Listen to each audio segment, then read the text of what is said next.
I, Benjamin Bathurst, do swear that I will well and truly serve His Majesty King Charles III, his heirs and successors, in the office of Governor and Commander-in-Chief of the City of Gibraltar. So help me God. In taking the oath of allegiance, Lieutenant General Benjamin Bathurst becomes officially the Governor of Gibraltar. And in doing so, he revealed that he very recently had an audience with the King, who sent his best wishes to the people of Gibraltar and thanked them for their continued loyalty. And on behalf of the UK government, the new governor assured the people of Gibraltar that they would continue to count on the support of the UK no matter what the treaty talks yield. The governments of the UK and Gibraltar are working tirelessly with the EU and Spanish colleagues to bring confidence, certainty and stability to the lives and livelihoods of the people of Gibraltar and neighbouring communities.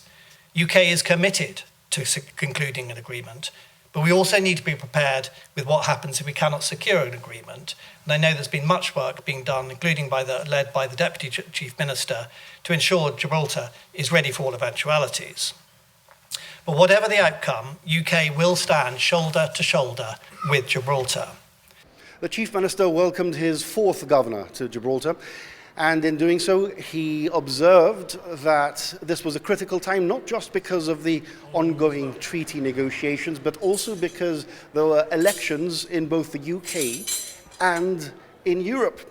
And it was quite possible that we would find ourselves in a situation that there were socialist governments in Gibraltar, the UK, and Spain.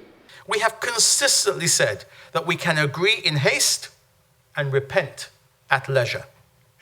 For that reason, we have preferred to take as long as is necessary to get the right deal, even if that means taking longer than anyone would like.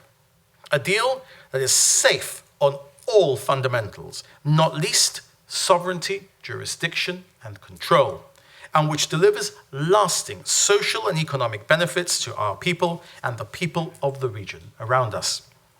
Because a quick, unsafe, or not beneficial deal would be in no one's interest.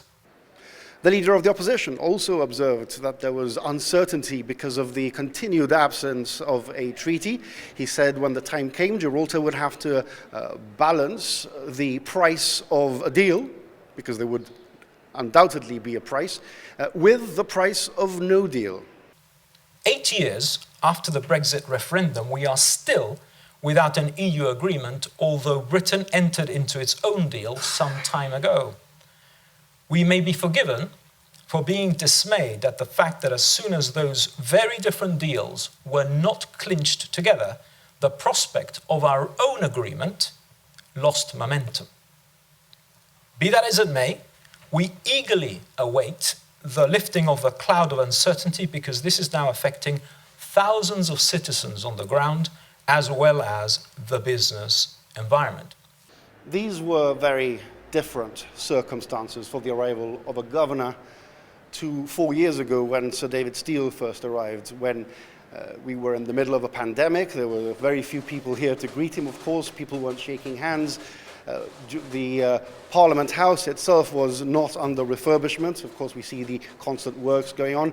But one thing remains constant, that Brexit and Gibraltar's exit from the European Union is still one of the key features of all the speeches, unsurprisingly, in the ceremonial swearing in of the governor.